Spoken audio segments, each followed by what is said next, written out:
Mereka kan tuh bukan sariawan tuh, ratusan jamur tuh di mulutnya. Dan getah bening biasanya. Jadi cara ngomong itu begini. Nah itu artinya ya. Itu artinya tidak. Karena mereka udah nggak bisa ngomong. Kita membangun 100 rehabilitasi sekalipun nggak akan bisa menampung semuanya. Wow. Karena terlalu banyak. Saking terlalu banyaknya, nggak bisa. Nah makanya mesti kita gereja sebagai masyarakat untuk bisa mulai punya peran nih untuk yuk apa sih yang saya mesti lakukan. Reframing adalah membingkai ulang sebuah peristiwa yang kita nggak bisa rubah, tapi kita bisa temukan makna yang baru. Nah waktu makna yang baru ketemu, sikap yang baru ketemu, sikap yang baru ketemu, respon yang baru ketemu dari hal yang saya nggak bisa rubah. Nah orang kan sering stres pengen rubah situasinya. Saya menemukan titik kritis. Di mana titik kritis itu bersentuhan dengan anugerah Tuhan dalam saya punya hidup. Sebuah ketidakpuasan secara ilahi melihat sebuah realita yang akhirnya membuat kita merasa saya nggak bisa diam atas situasi ini. Iya.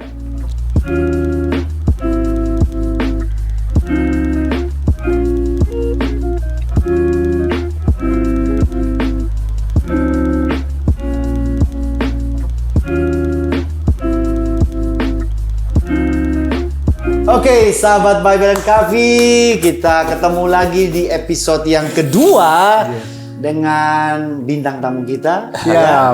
Dan sebelum kita mulai di episode kedua ini, saya ingin bukan anjurkan apa? Harus nonton episode sebelumnya. Episode sebelumnya karena Anda akan tercengang-cengang. Dan yang kedua, Anda bisa mengikuti episode yang kali ini karena itu saling berhubungan ya. Dan kita kenalkan ulang mungkin ya bagi yang belum ini. Kita bersama dengan, kita panggil nama panggilan aja, Abeng. Pastor Abeng. Pastor Abeng. Oke. Dan gimana Pastor Anthony, kita episode yang kedua ini, babak kedua? Jadi kalau yang udah nonton yang episode pertama, itu kan Pastor Abeng banyak cerita tentang masa lalunya. Masa lalu. Ya, gimana Tuhan itu, kasih karunia Tuhan itu begitu luar biasa. Dari hidup masa muda yang begitu hancur karena narkoba, diselamatkan, dipulihkan. Nah mungkin fast forward sampai akhirnya sekarang ya itu jadi pastor gitu ya, melayani Tuhan, jadi hamba Tuhan. Episode pertama gelap. Kita sekarang ngomong terang. Ini ngomong terangnya. Nah, di episode yang kali ini kita akan bahas tentang jadi rupanya masa lalu Kak Abeng itu membentuk pelayanan Kak Abeng itu sekarang. Gitu ya, pastilah ya gitu ya. Bagaimana Tuhan menyelamatkan kita dulu itu pasti jadi sebuah dorongan dan kerinduan hati untuk kita mungkin bisa melayani orang-orang yang mungkin sama seperti yang kita alami dulu. Gitu. Nah, itu mungkin jadi di episode yang kedua ini mungkin Pastor Abeng akan banyak cerita pelayanan sekarang gitu. Mungkin sekarang dimulai dengan cerita dulu kesibukan pelayanannya. Kesibukan seperti apa nih ya? Kita sehat ya. Saya mau bilang itu juga sebenarnya. Oke, jadi hari ini kesibukan saya adalah pertama saya seorang pastor, saya mengembalakan sebuah gereja ya di Jakarta, namanya Living Room Community Church. Tapi selain saya mengembalakan sebuah gereja, saya sama adik saya Yeri, karena akhirnya sebelum papa meninggal dia bangun sebuah foundation yang bernama ya Roni Pati Nasrani Foundation, Yayasan di Pati Nasrani. Saya selalu bilang ini saya sebut namanya adalah kita bergerak di area penyelamatan generasi ya. Jadi kita yang yayasan itu. Iya. Kita terfokus menangani ini masalah-masalah terutama anak muda, termasuk keluarga seperti drugs, HIV dan trafficking juga beberapa ya. Sama yang lagi juga marak nih kecanduan game online gitu ya. Sekarang udah jadi ke judi online gitu ya seperti itu. Lalu sama karena dari dulu saya tuh sangat passionate banget sama people development, pengembangan diri. Saya suka lihat orang congkel potensinya, keluarkan supaya dia bisa maksimal.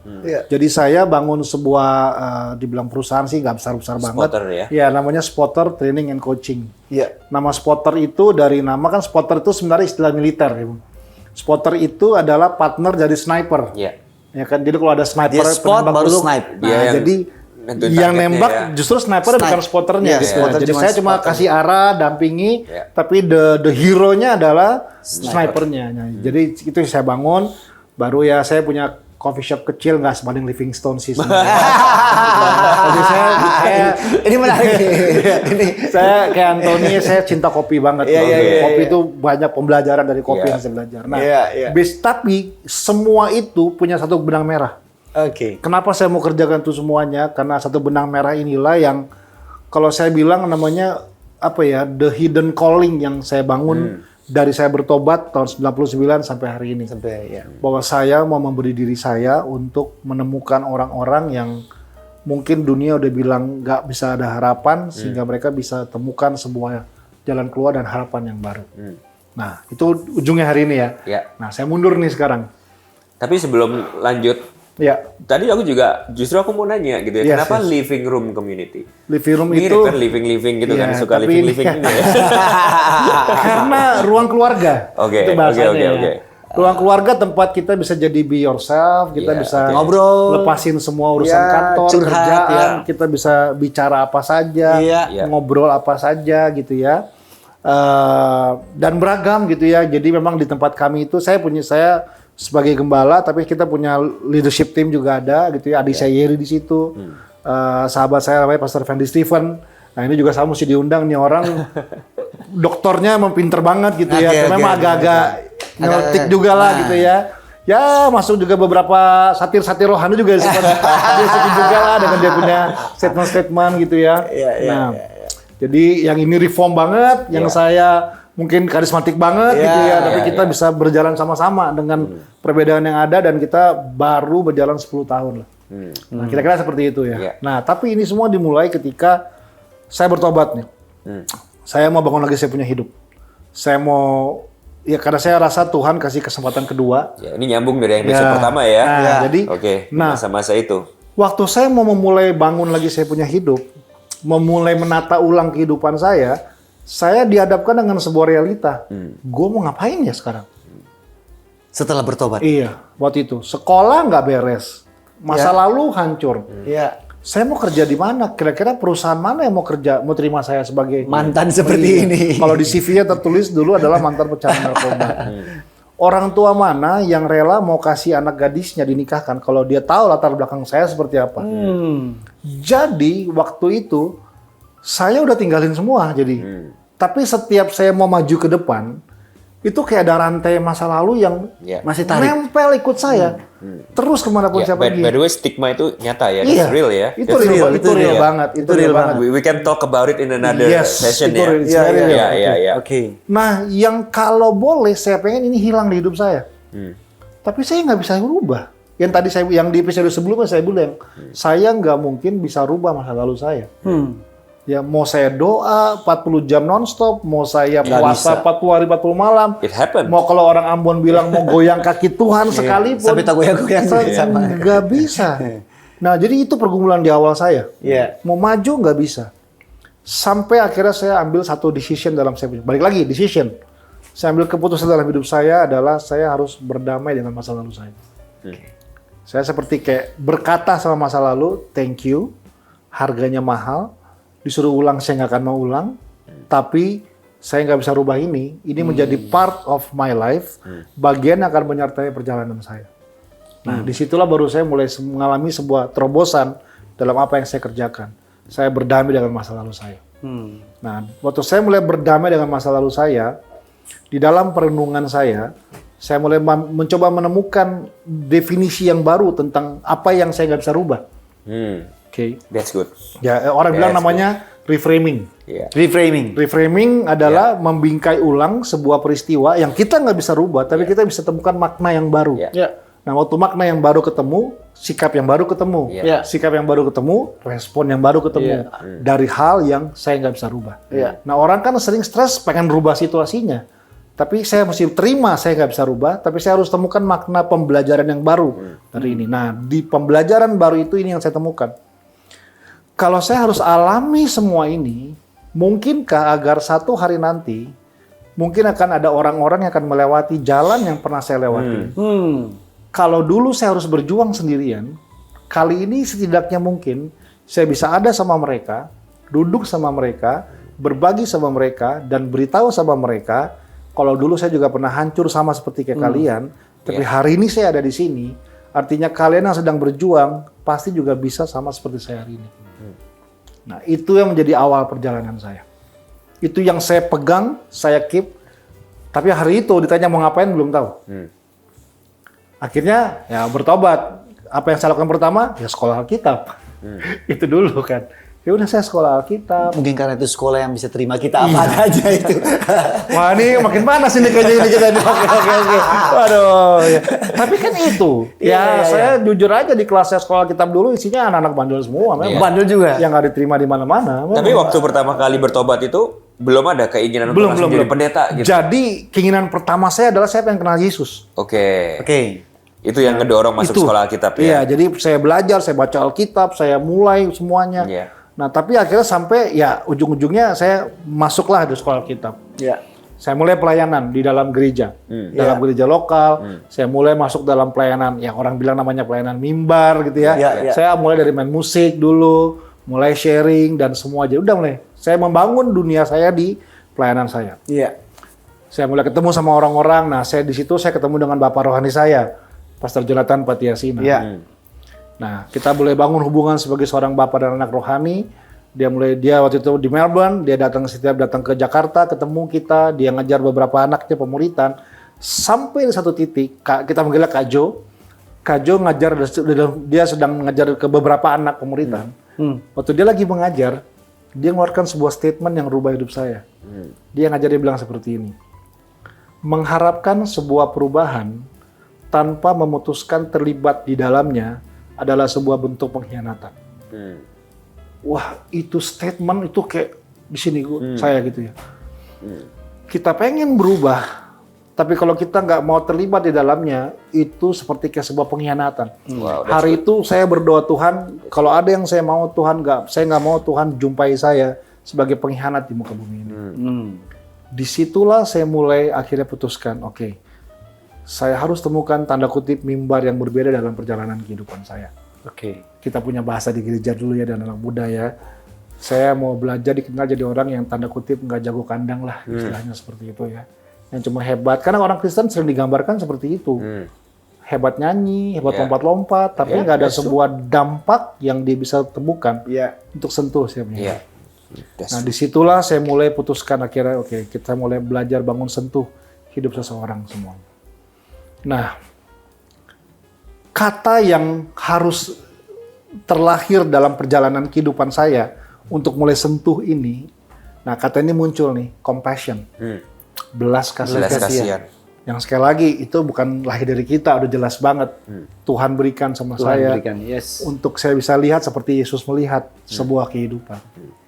Karena hari itu realitanya adalah jujur, memang belum siap kita. Kita kurang informasi gitu ya. Di zaman ya sekarang kan nggak kayak sekarang ada seminar narkoba, penyuluhan. Zaman dulu kan kalau dulu ada mungkin nasib saya berbeda. Iya. Jadi saya nggak bisa salahkan juga akhirnya kalau tanda kutip gereja nggak mau bertindak menghadapi, karena memang menurut saya gereja juga nggak punya pemahaman. Ya, saya bawa anak-anak narkoba, mereka saya bawa ke ibadah.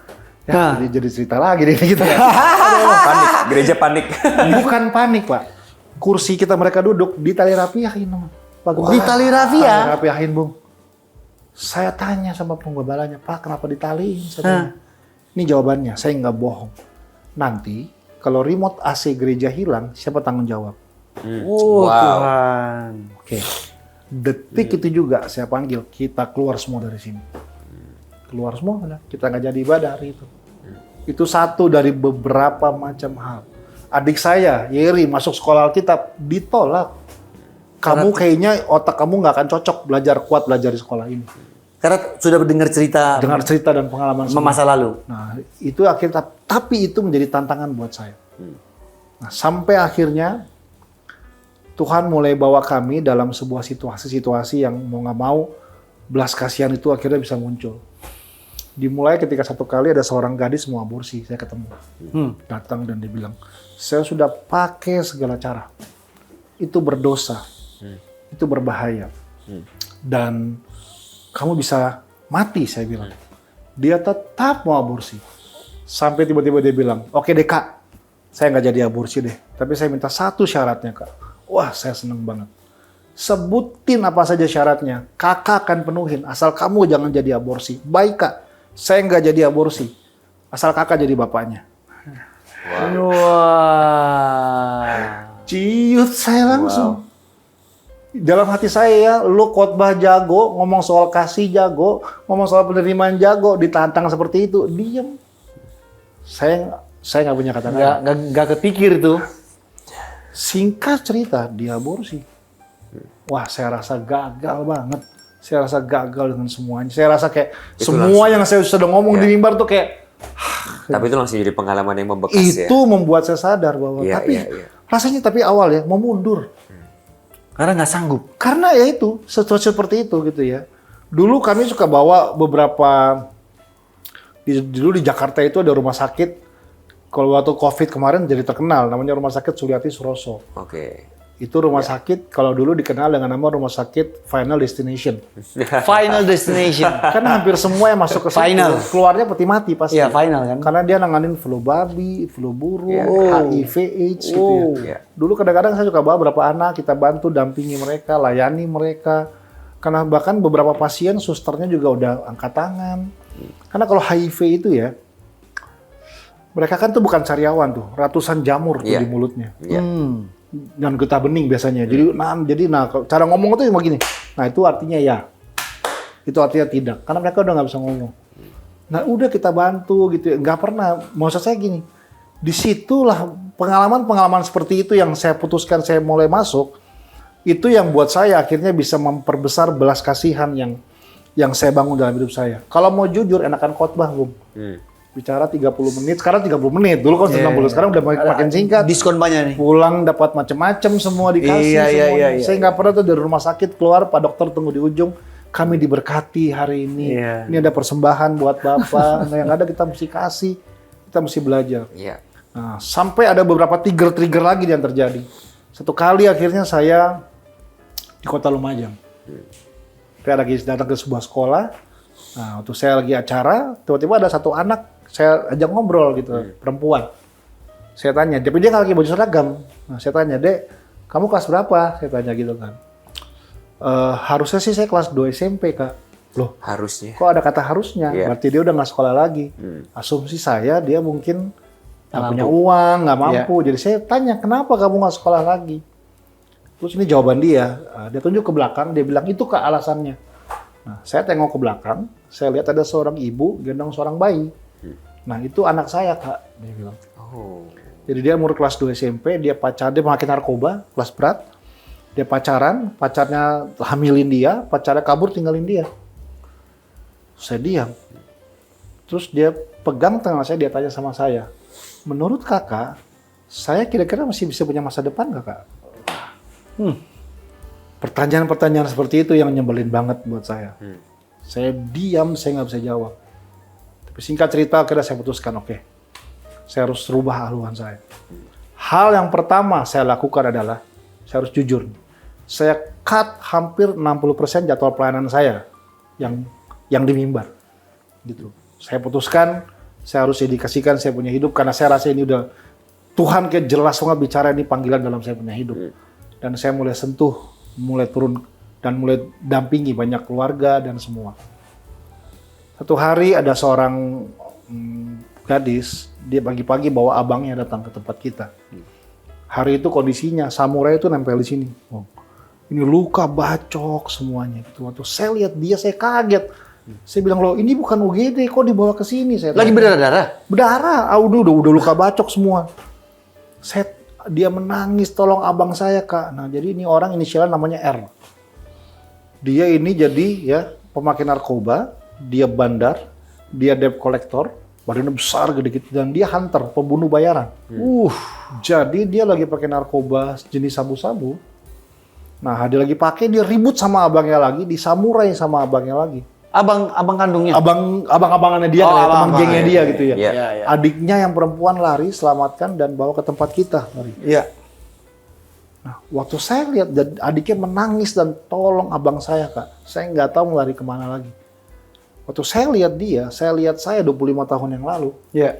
Saya tahu rasanya dianggap sampah, nggak punya harapan dan nggak ada yang mau nolong. Ya sudah, akhirnya tinggal sama dia, rawat sama dia, hidup sama-sama dengan dia gitu ya. Lewat sebuah fase perjalanan itu tuh, pendampingan itu gitu ya. Sampai singkat cerita, hari ini dia mengembalakan sebuah gereja di Jakarta. Wow. dengan jemaat yang sangat-sangat diberkati. Nah, di situ tuh prinsip yang saya belajar ya, bahwa apa yang dulu kita anggap sampah, waktu kita kasih ke Yesus kan jadi emas buat orang lain di masa depan. Di situ saya belajar itu. Pengalaman saya yang paling saya nggak pernah lupa adalah ketika ada sebuah keluarga bawa anaknya.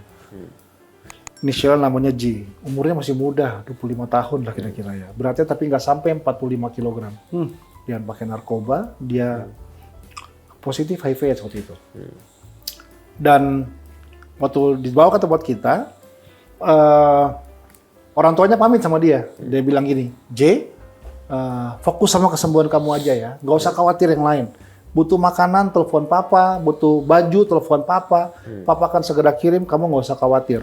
Nanti bulan depan, papa, mama, sama adik-adik akan jenguk kamu di sini. Sorry, ini kasih tinggal kemana nih? Jadi, konteksnya saya lupa cerita ya. Oke.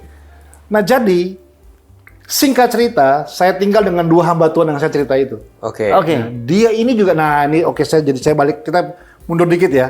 Ini 2 orang, ini suami istri ini ya. Saya minta izin, saya nggak boleh sebut namanya dulu.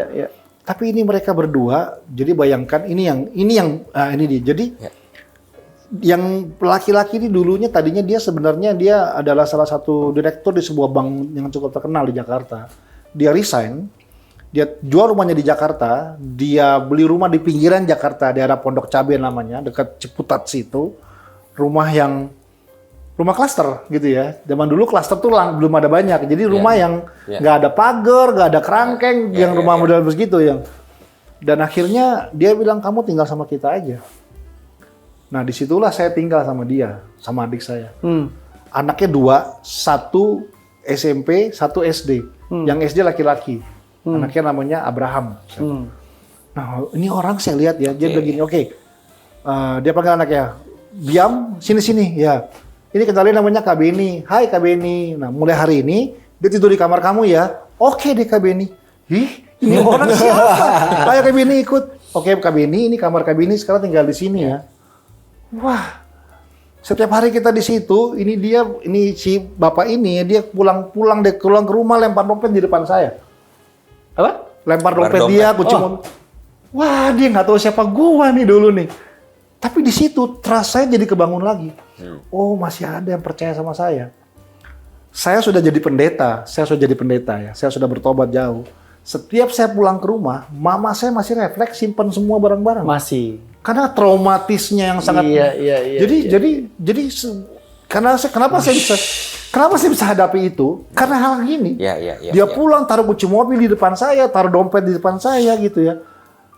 Wah, saya masih dipercaya. Nah, jadi akhirnya udah kami tinggal di situ. Nah, di sinilah mulai nih datang nih anak-anak. Nah, tadi tuh yang saya cerita tuh mulai muncul satu persatu. Nah, singkat cerita yang tadi saya cerita ada si J ini. Dia datang, orang tuanya pamit, dia masuk ke dalam, papanya bicara sama saya, Abeng, Om titip anak Omnya. Kamu butuh apa saja bilang sama Om. Butuh baju, butuh makanan. Om titip ya. Siap Om, saya bilang udah. Nah lalu ini yang terjadi. Kami masuk ke dalam. Ini keluarga. Mereka pergi, pindah keluar kota, ganti nomor telepon, ganti identitas. Buang dong. Menghilang begitu. Nggak mungkin saya buang nih anak di got. Anak kandung. Anak kandung. Umur berapa anaknya? 25 tahun. Tapi di situ baru saya belajar, nggak bisa. Ya sudah, dampingi lagi, hidup sama-sama, rawat sama-sama. Nah, ini mulai cikal bakal saya sama adik saya. Akhirnya mulai masuk ke dalam sebuah pelayanan yang memang nggak familiar ya, gitu ya. Jujur pelayanan yang nggak semua orang juga suka gitu. Tapi ya udah, di situ saya belajar. Jadi saya tinggal di tempat ini hampir setahun lebih dengan kondisi yang seperti ini nih. Kasus demi kasus, keadaan demi keadaan. Seperti kayak memang training ground buat saya untuk melatih. Nah, coba saya ini ceritakan agak mencok-mencok ya. Cuma makanya tapi sejak saya keluar dari situ, nah terlena dengan dunia pelayanan gereja gitu, bukan terlena lah ya, tershifting ya. Jadi saya mulai senang nih sibuk khotbah, dikenal, dilihat, muka ada di flyer, nyaman, enak banget gitu ya, flyer di mana-mana, muka semua gitu ya. Sampai titik Kajo statement itu. Nah, itu saya balik lagi akhirnya. Saya nggak bisa lari dari panggilan ini. Tapi di sini pelatihan. Sejak hari itu mulailah saya putuskan bahwa nggak bisa nih, kita perlu hadir buat mereka-mereka ini yang memang jujur sampai hari ini ya, nggak semua bisa menemukan sebuah jawaban. Iya. Sedangkan kita ngomong tentang sebuah kasih, kita ngomong tentang sebuah jawaban yang kita punya, tapi di titik inilah akhirnya saya mulai belajar, oh nggak bisa, saya perlu lakukan sesuatu. Iya. Nah, jadi singkat cerita disitulah saya mau mulai semua. Kalau aku bisa simpulin, yang kena banget buat aku ya adalah untuk mengasihi, apalagi menunjukkan kasih, itu harus rela bayar harga yang mahal ya. Yes. Kita nggak mungkin bisa mengasihi tanpa bayar harga. Kalau ya. adik saya Yeri punya statement begini, kalau kita mengasihi Tuhan, harusnya kita juga bisa mengasihi siapa yang Tuhan cintai. Iya. That's right. Siapa yang Tuhan cinta? Yeah, that's right. Jadi itu yang buat kita sampai hari ini akhirnya tetap terus bisa belajar memberi diri, mendampingi gitu ya. Karena memang nggak ada, jujur Wari itu nggak ada. Makanya tadi mundur beberapa langkah ke ceritanya Kak Abeng tadi ya di awal ya, bahwa pada waktu awal-awal Kak Abeng bawa orang-orang ini ke gereja. Gereja itu dalam tanda kutip menolak. Betul. Padahal harusnya kalau menurut aku harusnya ini tugas gereja harusnya. Iya. Nah ini dari cerita ini ya atau dari pengalaman ini menurut Kak Abeng apa yang kita ini sebagai gereja itu harus evaluasi sebenarnya? Oke. Jadi sebenarnya ini yang paling penting ya. Makanya saya sempat sama adik saya Yeri itu kita di yayasan ini kita pernah buat beberapa movement. Movement yang pertama, kalau sekarang adik saya Yeri kan dia dengan movement namanya Ayah Hadir ya. Iya. Ayah Hadir, dia kerjakan itu semua. Tapi sebelumnya kita pernah buat movement namanya Gerakan Stop Cuek. Gerakan Stop Cuek itu ada ajakan untuk mulai kepedulian. Nah, bentuk realnya kita sempat bekerja sama. Namanya kita buat namanya adalah pendampingan berbasis masyarakat. Artinya, bisa nggak gereja jadi rehabilitasi narkoba? Bisa. Bisa nggak sekolah jadi rehabilitasi narkoba? Bisa. Bisa nggak masjid jadi tempat rehabilitasi? Bisa. Bisa. Cuma memang perlu dibekali, perlu didampingi. Nah, jadi pertama harusnya gereja menurut saya adalah waktu kita paham tentang jawaban, karena buat saya jawaban yang paling utama untuk seorang pecandu bisa sembuh adalah kasih Yesus sebenarnya. Betul. Itu buat saya. Tapi bagaimana kita mendeliver kasih Yesus inilah. Ini yang menjadi sebuah proses tugas kita, bagaimana bisa membawa ini, berita ini di dalam perjalanan ini. Nah ini yang buat saya, jadi makanya kita perlu bebenah menurut saya. Kita perlu mendefinisi ulang arti kata pelayanan.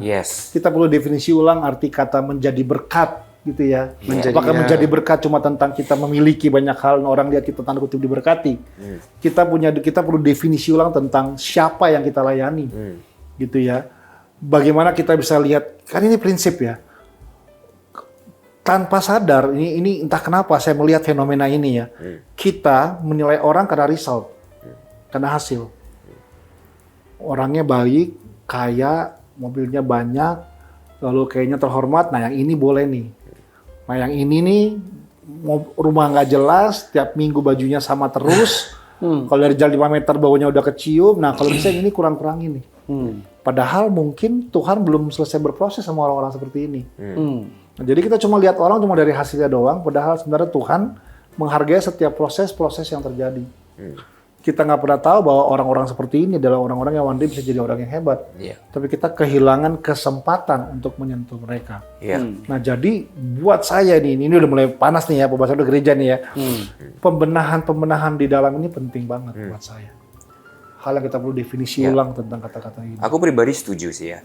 Karena kalau kita lihat sekarang kan kebanyakan gerakan-gerakan yang seperti Kak Abeng dan Kak Yeri lakukan ini kan gerakan di luar gereja.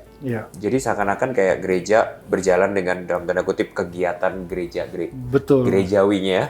Betul. Lalu ada kebutuhan-kebutuhan ini tuh yang seakan-akan mungkin gereja ngerasa kayak ini pekerjaan organisasi atau gerakan lain di luar gereja. Betul. Padahal Kak Abeng setuju nggak bahwa ini seharusnya idealnya adalah tugas gereja? Tugas gereja. Cuma yang jadi masalah juga berikutnya adalah kita tuh punya sikap yang kebakaran jenggot dulu, tunggu. Kalau menurut Kak Abeng nih ya, selama ini yang jadi concernnya gereja-gereja itu apa sih? Kenapa gereja-gereja itu dalam tanda kutip takut atau panik gitu ya? Aduh, ini makin dalam ini. Ya, untuk takut atau panik dalam menerima orang-orang yang ya seperti ini. Dengan catatan seperti itu. Pertama, kurangnya informasi dan pemahaman. Kedua, terjebak dengan stigma. Contoh, HIV/AIDS. Kita bahas HIV sedikit ya. Ya. Kalau kita belajar bagaimana seorang bisa terjangkit sama HIV/AIDS, itu kan sebenarnya cuma 3. Pertama itu adalah karena jarum suntik. Kedua itu karena adalah ASI dulu, ketiga baru maaf air kelamin. Iya. Atau Hubungan seksual ya. Seksual. Tapi di luar itu nggak akan terjangkit. Bersentuhan begitu. Pelukan kejangkitan nggak. Makan di sendok yang sama nggak. Makan Ada sendok sama nyamuk, nggak? gigit pecandu, Pindah ke terus tempat lain nggak. Tapi stigma itu yang kita nggak siap. Oke. Lalu kan isunya begini sebenarnya. Harusnya bukan mereka yang berbahaya buat kita yang berbahaya buat mereka. Kita punya antibody, mereka nggak punya antibody. Iya. Mereka mesti steril. Kita kan kita kotor-kotor gini nggak apa-apa, mereka nggak boleh. Mereka pilek bisa 8 bulan, 9 bulan baru sembuh. Jadi bukan mereka yang berbahaya buat kita yang berbahaya buat mereka. Nah, stigma inilah yang akhirnya membuat kita merasa ini bukan area kita. Nah, ini adalah area ya mungkin yang lain. Ya, entah yayasan lah, entah semua. Padahal sebenarnya kita nggak kekurangan potensi, kita nggak kekurangan sumber daya di gereja ini sebenarnya. Untuk kalau kita mulai bebenah di sini. Nah, jadi yang kedua adalah melawan stigma ini penting banget. Tapi ini menurut saya yang paling banyak ketiga adalah, saya lagi cari kata-kata yang paling halus ya. Kita ibaratnya begini, kalau saya ibarat ya, kita paling suka masuk dalam sikap, kita pengen close the deal. Close the deal. Maksudnya begini. Iya. Kita menginjil sama orang, ceritakan tentang Tuhan. Ini orang menolak, kita rasa gagal sudah. Kenapa? Karena kita juga yang close di situ. Iya. Padahal mungkin kita sebenarnya sedang menabur saja. Iya. Orang lain mungkin yang dipuji, orang lain yang dibilang jadi pahlawan, bukan kita jadi pahlawan. Buat kita, kadang-kadang buat beberapa tempat, divisi, beberapa orang, itu merupakan sebuah kegagalan. Karena nggak langsung ngasih hasil tuh yang langsung kelihatan, gitu ya. Karena nggak ada angka laporan yang kita bisa terima. Ini loh hasil kita loh. Selalu, waktu kita coba bermain dengan angka dan hasil, ini adalah prestasi keberhasilan kita. Itu yang saya takutkan. Ketika sedangkan menangani ini kan tadi saya bilang maraton, berproses. Tapi padahal mungkin kalau kita punya bagian aja, terima aja. Terima dulu aja. Gitu ya. Mungkin ya siapa tahu akhirnya bisa berubah di kita. Tapi kalau akhirnya pun itu sikap yang dari awal sudah saya bangun. Orang lain yang dipuji bukan masalah buat saya. Orang lain jadi pahlawan, I don't care. Tapi saya tahu saya punya part untuk bisa membawa perubahan dalam hidup orang. Setidaknya kalau dia harus dengar nama Yesus dari diri saya akan ceritakan tentang Yesus. Tapi kalau dia nggak keren menolak, nggak dengar, ya mungkin itu sedang berproses kan. Yang kita pengen nanti hasilnya ada kan harus di kita. Ini kalau saya bisa sibukkan tadi yang beberapa poin itu ya. Berarti sikap gereja atau orang-orang yang rohaniawan ini waktu mereka akan menangani sesuatu, mereka udah berpikir gini, aku dapat apa dari ini? Saya ngomong gitu tadi sebenarnya, makanya saya cari kata paling halus apa ya? Saya dapat apa dari sini? Apakah itu sebuah kredit, sebuah penghargaan? Mungkin itu di alam bawah sadar paling alam dalamnya bawah sadar. gitu ya. Jadi aktualisasi diri kita. Saya nggak bisa memungkiri itu karena rata-rata kasih manusia itu bersyarat semua. Apa yang saya bisa diuntungkan dari hal ini? Dan itu peperangan yang sebenarnya ada di semua kita, bukan? Betul. Atau hal paling halusnya sebenarnya kenyamanan ya. Kenyamanan. Karena ngurusin jiwa-jiwa ini kan memang tidak gampang, maraton dan butuh ya harga dalam tanda kutip harga yang spesial yang harus dibayar. Kemudian yang saya lihat lagi dari pelayanan ini ya yang tadi Pastor Antoni bilang kayaknya gereja melihat ini terlepas dari mungkin hatinya gereja belum terlalu besar untuk memuat orang-orang ini masuk dalam hati tersebut dan duduk di dalamnya. Nah, itu yang kalau kita bisa simpulkan ujung-ujungnya titik akhirnya adalah kita kurang belas kasihan, kurang hati. Saya Yesus, setuju sekali dengan itu. Ini kalau ngomong panjang bisa jadi kita ngomong kasih, tapi kasih yang bagaimana? Ini yang kita harus. Tapi di sisi lain, aku juga setuju ada aspek di mana gereja itu kurang teredukasi. Sehingga panik gitu ya. Wah, kalau ada orang-orang yang datang gimana nih caranya? Gitu. Nah, tadi Kak Abeng sempat singgung sedikit bahwa salah satu misi atau upaya yang Kak Abeng berusaha untuk lakukan adalah untuk mengedukasi gereja. Nah, bisa kasih contoh nggak apa yang udah Kak Abeng pernah lakukan dalam mengedukasi gereja untuk urusan ini? Oke, jadi Awalnya pasti mereka butuh sumber informasi itu dulu ya. Jadi itu penting. Seperti yang tadi ya, contoh-contoh informasi yang tadi. Informasi. Jadi memang akhirnya bentuknya bisa menjadi aplikasinya tentu ya kita membuat tanda kutip ya acara-acara bisa juga dari situ. Untuk bisa mereka diedukasi tentang apa itu narkoba, bahayanya apa, modus operandinya seperti apa. Tapi kita juga nggak bisa berhenti di situ dan cuma stop bermain di titik event saja. Karena event itu selalu bentuknya adalah hit and run. Event itu maksudnya seperti seminar, workshop gitu ya. Silakan undang saya kemana, saya bisa buat mereka nangis dengan cerita saya. Tapi itu bukan segala-galanya. Saya bisa mau buat cerita buat mereka sampai nangis dan terharu dengan lihat bagaimana. Jujur, saya bisa buat itu. Tapi setelah itu enggak. Karena sifatnya cuma hit and run aja udah. Sehingga akhirnya waktu itu kita mulai membuat dua. Kita mulai membuat pelatihan. Pelatihan adalah bagaimana kalau kita bisa membekali sebuah tim yang ada di sebuah gereja, di mana mereka menjadi sebuah tim khusus, di mana mereka memang kita persiapkan untuk bisa menangani kalau terjadi hal-hal yang seperti ini. Iya. Aduh, ditanya sih ya. Saya jawab gak ya? Oh, kan diedit ya. Oh, siap. lebih bersemangat daripada gereja untuk membuat ini. Jujur, honestly. Lebih semangat mereka. Mereka terbuka banget dengan ide-ide seperti ini. Apa yang membuat gereja itu tertutup dalam tanda kutip untuk hal-hal seperti ini? Pertama, KB. karena mereka lebih banyak pengennya mengobati daripada mencegah. Jadi lebih suka mengobati daripada mencegah. Jadi intinya begini, belum ada kasus kok kita sekarang, buat apa kita? Oke. Dan itu tidak jadi jaminan. Siapa tahu sudah ada kasus, cuman belum Mereka terkuak belum aja. terkuak. Iya. Jadi itu dulu pertama. Jadi mereka merasa ini bukan kebutuhan utama untuk mereka. Kedua, ya itu mereka memang nggak punya belas kasihan. Maksudnya belum ada sebuah belas kasihan yang besar untuk mereka bisa melihat ini menjadi sebuah urgensi. Padahal kalau kita lihat urgensinya, wow, angka statistik nggak berubah, data-data kalau main data aja, wah, angkanya naik terus dan semuanya gitu ya. Jadi memang ini tantangan dalam pelayanan saya seperti itu. Gitu Atau ya. mungkin seperti ini. Tadi kalau kan Abeng punya pelayanan itu kan dimulai dengan dicemplungin orang-orang itu kan. Yes. Apakah gereja perlu dicemplungin kebakaran jengkol baru gimana nih kita ngurus kan ada orang seperti itu harus penyuluhan demi penyuluhan, pelatihan demi pelatihan, tapi kalau nggak ada yang objeknya itu dicemplungin dia nggak akan gerak. Nah, apakah itu perlu padahal dipikirkan? tadi Bu Henry bilang, tapi kan mungkin bukan nggak ada, kan nggak pernah terkuak juga. Nah, itu kan pertanyaan bisa malu ya kan, reputasi pertanyaan dong. Kenapa sampai akhirnya di gereja nggak terkuak hal-hal seperti ini kan? Iya. Bisa jadi. Bisa jadi. Ya. Atau orang-orang tersebut udah terlanjur punya stigma dalam pikiran mereka untuk tidak datang ke gereja karena udah pasti tertolak. Mungkin gitu? Betul. Dan akhirnya dia menghindar, dia pergi. Iya. Menarik kan? Yes. Wow. Ini kalau ngomong lebih lanjut ya. Iya benar, maksud saya kan gini, ini kan jujur aja nggak nyaman dibicarakan. Ya. Tidak nyaman, tapi ini fakta. Fakta, bukan Yang topik yang trending untuk bisa kita discuss dan semua, karena ini akan challenge kenyamanan orang. Ini kan tantang kita untuk siap repot, siap capek, siap beri diri dan semua. Tapi saya selalu membangun sebuah pemikiran bahwa kalau bukan kita ya siapa lagi yang bisa seperti ini gitu. Saya sampai di titik bisa, bahkan saya sampai ini waktu itu ya.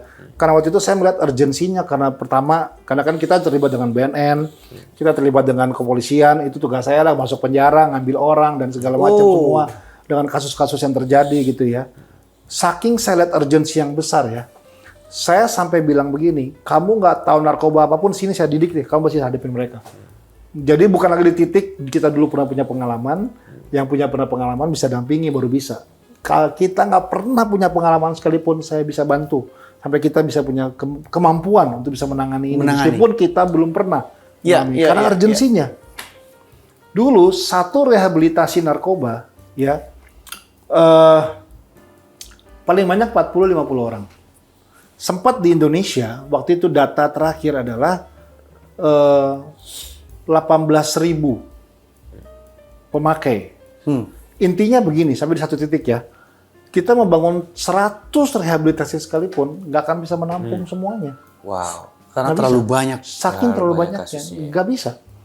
Nah makanya mesti nggak mau, mesti kita gereja sebagai masyarakat untuk bisa mulai punya peran nih. Untuk yuk apa sih yang saya mesti lakukan. Saya balik lagi dulu, di episode pertama mesti nonton ya. Tentang secercah titik terang itu. Yang Abeng mengungkapkan sebagai itu harapan. Kalau gereja tempat untuk mencari harapan, kayaknya mau ke tempat mana lagi? Jadi mungkin di sesi ini kita harus akui ya, kita juga orang-orang gereja. Betul. We are pastors, Yes. tapi kita harus akui bahwa kita perlu hati Yesus lebih lagi di dalam gereja. Kalau saya nggak percaya sama gereja, saya nggak mungkin jadi gembala sekarang. Dengan saya tetap kerjakan semua di luar gereja. Tapi kenapa saya tetap hari ini menjadi gembala? Saya karena saya tetap percaya bahwa harusnya gereja bisa memberikan jawaban. Institusi ini ya. Yes. Institusi ini. Yes. We Yang have Tuhan to fight percayakan. for the church juga. Yes. Untuk gereja bisa menjadi jawaban ini. Iya. Bisa karena memang kurang informasi dan segala macam, stigma, mereka punya mental block dan tentang ini. Tapi saya rasa yang jauh lebih dari itu, hati mereka belum besar, belum bisa menerima. Mereka masih berpikir apa untungnya buat kita, repotnya mungkin ya, prosesnya. Karena waktu orang mau masuk ke zona compassion atau belas kasihan ya, kadang-kadang orang tuh suka berbenturan dengan, kalau saya bilang namanya tembok, itu namanya tembok kebutuhan. Tembok kebutuhan. Iya, kebetulan begini. Lah, Tuhan aja belum jawab doa saya. Kenapa saya mesti tolong orang lain? Oke. Saya aja belum ngalamin mujizat sampai hari ini. Buat apa saya bantu orang lain? Keuangan saya aja belum ngalamin terobosan sampai hari ini. Buat apa saya punya bantu orang lain? Iya. Semua punya masalah sendiri-sendiri. Iya. Bahasa di jalanan urus pantat masing-masing aja mendingan. Iya. Nah sampai kadang-kadang akhirnya kita sering punya ide begini deh Kak. Saya berjanji deh, kalau saya ngalamin mujizat, pasti akan saya buat ini. Ya sekali lagi, kebersyaratan itu, kalau doa saya dijawab Tuhan, Baru saya akan begini. Terus semuanya berpusat kepada kalau saya. Pas sedangkan area belas kasihan bermain di area meskipun saya. Iya. Nah, Dan kesembuhan data mesti begitu, nggak bisa yang bersyarat tadi. Ya kan seperti itu kan. Itu yang saya suka banget dengan statementnya Watchmeni ya, yang pada bilang tentang kata grace itu kan. Artinya adalah manusia diuntungkan, Tuhan dirugikan. Manusia diuntungkan, Tuhan dirugikan.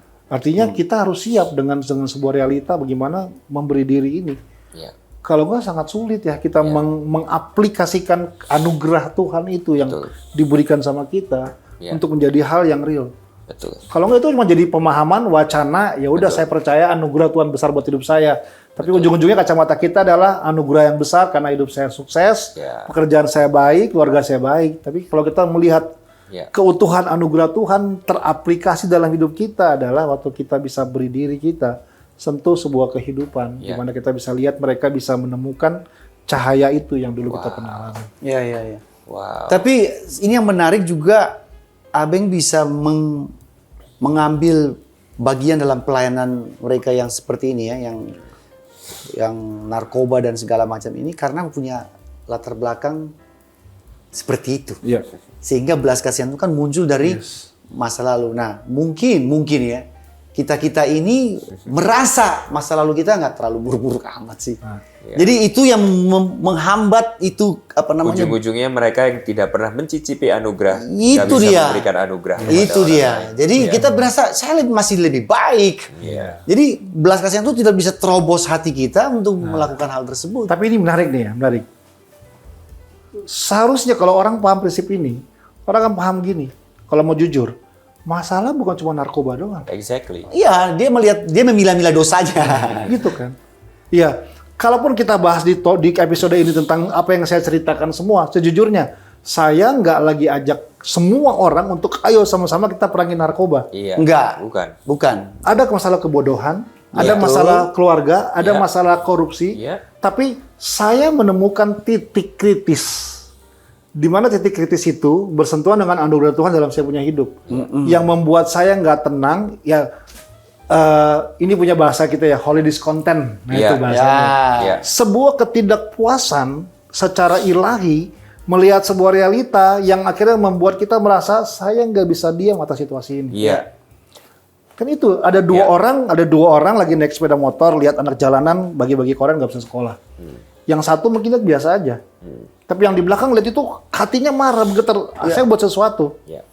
Karena mungkin itu titik kritis yang dia sentuh dari anugerah yang dia punya. Yang di depan mungkin punya masalah yang lain dan itu. Jadi saya lagi ajak yuk belas kasihan Tuhan itu akan menjadi kita punya kemampuan berdiri dalam titik kritis kehidupan. Dan seharusnya ini dimiliki oleh semua orang dalam tanda kutip Kristen yang mengaku sudah menerima anugerah lah Tuhan. Ini menurut saya ya. Iya. Apa sih menurut saya? Nih ya, aduh ini makin bola makin panas nih. Menurut saya raport keberhasilan dari sebuah gereja, ini menurut saya. Raport ya. Bukan jemaat yang makin banyak setiap bulan. Menurut saya salah satu raport keberhasilan dari sebuah gereja bukan gedung yang makin besar yang kita punya. Menurut saya raport keberhasilan sebuah gereja bukan cuma tentang persembahan yang semakin besar kita punya. Tapi salah satu raport keberhasilan dari sebuah gereja menurut saya berita yang ditulis di koran di kota kita setiap hari. Buat saya hal yang sangat menggelikan ketika gereja bisa bertumbuh dengan besar, tapi di sekitarnya anak-anak nggak bisa sekolah, di sekitarnya kemiskinan nggak terpentaskan, di sekitarnya orang-orang korupsi masih ada, keluarga bercerai masih ada yang salah dengan cara kita beribadah menurut saya. That's true. Padahal perintah Tuhan kan Yeremia 29 ayat 7, upayakanlah kesejahteraan kota di mana engkau berjuang. Jadi kita salah menerjemahkan, benar, itu setuju banget, dan amanat agung. Alkitab berkata bahwa pergilah dan jadikanlah bangsa murid semua bangsa. Tapi kan yang kita buat enggak, yang kita buat adalah datanglah, hadirilah, rasakanlah, banjirilah. Wow, so good. Itu maksud gue. Maksud saya seperti itu gitu. Setuju. Nah, artinya kita perlu diperlengkapi, kita perlu bangun kemampuan kita. Padahal tetap saya belajar bahwa nggak kekurangan potensi di gereja. Nah, kenapa? Nah, ini sini. Contoh. Misalnya ini saya punya teman Antoni. Saya punya sebidang tanah. Nah, saya punya teman Antoni, seorang arsitek yang sangat hebat. Saya bilang, Antoni, tolong dong bangunin rumah di tanah saya. Bisa nggak? Bisa, Kak. Siap. Berapa lama? 3 bulan, Kak. Siap. Oke. Nah, saya pergi. 3 bulan saya kembali ya. Siap. Nah, 3 bulan kemudian saya kembali ke tanah saya. Ini yang saya temukan. Saya nggak lihat rumah, tapi yang saya lihat tumpukan sak-sak semen rapi, tersusun, papan-papan semua ada rapi, triplek semua bahan bangunan ada. Semua yang dibutuhkan membangun sebuah rumah ada, tapi rumahnya nggak ada. Kenapa? Dia berhasil gather, not build. Dia cuma gather aja. Kata gathering kan dari situ. Kita gereja kadang-kadang gagal dalam membangun, berhasil dalam ngumpulin aja. Wow. Nah ini kan masalahnya. Kita nggak kurangan potensi, mau cari siapa? Orang pemerintahan ada. Dibangga-banggain, gitu ya. Orang pengusaha ada. Semua tokoh-tokoh masyarakat ada. Wow. Tapi kenapa nggak ada sebuah result yang real, signifikan yang kita bisa luang solusi dari segala area, dari kebijakan sampai di grassroots sekalipun. Kita kekurangan itu. Wow. Kalau lebih ini lagi, orang-orang yang tadi berpotensi itu cuma dipakai untuk salamin jemaat masuk. Tapi tolong diedit ya. Tapi conference kita jago. Yang ini tolong diedit. Tapi conference kita jago. Tapi masalahnya ini semakin gak diedit, semakin ramai ya. Aduh. Oke, kayaknya ini. Jadi kita kalau ini udah jam sudah semakin malam. Semakin malam kayaknya kita semakin. Tapi saya nggak tahu dengan teman-teman sekalian, saya nggak tahu. Tapi sesi kali ini aku pribadi ya, benar-benar membangkitkan dan membangunkan sesuatu sih di dalam hatiku. Thank you so much. Siap. Ko Abeng. Dan menurut aku, kalau saudara nonton, saudara adalah ya dalam tanda kutip tokoh-tokoh gereja dan praktisi-praktisi gereja kayak kami. Menurut saya, kalau kita renungkan dengan segala kerendahan hati, ya di sesi hari ini kita bisa belajar dan kita bisa refleksi, merenungkan banyak hal dan mungkin bisa merevaluasi ulang. Betul. Dan memikirkan ulang banyak hal dari pelayanan kita ya. Aku tadi selama Abeng cerita banyak, aku teringat ayat yang ini Tuhan Yesus sendiri yang ngomong, dan suatu hari Tuhan Yesus menghadapi hal ini gitu ya di Matius 9 ayat 35 sampai 38. Suatu hari Tuhan Yesus pernah mengalami ini. Firman Tuhan berkata seperti ini. Ini Tuhan Yesus yang ngomong. Melihat orang banyak itu, tergeraklah hati Yesus oleh belas kasihan kepada mereka. Karena mereka lelah dan terlantar seperti domba yang tidak bergembala. Maka kata Yesus kepada murid-muridnya, dan hari ini saya percaya Tuhan Yesus berbicara kepada kita. Yes. Ya, tuaian memang banyak, tetapi pekerja sedikit. Karena itu mintalah kepada Tuhan yang empunya tuaian, supaya Ia mengirimkan pekerja-pekerja untuk tuaian itu. Jadi hopefully lewat sesi hari ini, thank you Ko Abeng. Siap. Tuhan bisa pakai sesi hari ini untuk membangkitkan hati gereja-gereja ya, untuk bisa menjadi lebih menjadi jawaban bagi permasalahan-permasalahan dan ya jiwa-jiwa ini yang ada. Betul. Begitu banyak di sekitar kita. Betul. Dan kitalah pekerja-pekerja yang Tuhan itu mau kirim untuk Thank menuai you. tuaian itu. Yes. Luar biasa, mungkin kita bisa tutup di sini. Pastor Henry, ini hari sudah malam, Sudah udah jam malam, kita setengah 10 Wita mau ya hari ini ya. Dan saya harus closing Bible and Coffee kali ini. Iya. Jangan lupa tonton episode sebelumnya karena ini bersambung ya. Jadi supaya teman-teman semua bisa mengerti bagaimana perjalanan hidup yang Tuhan pakai dari seorang Abeng. Yes. Sehingga Berkat. memimpin kepada pelayanan yang luar biasa ya. Dan saat ini ya. Nantikan episode kita selanjutnya. Sampai jumpa. Tuhan berkati. Bye-bye. God bless.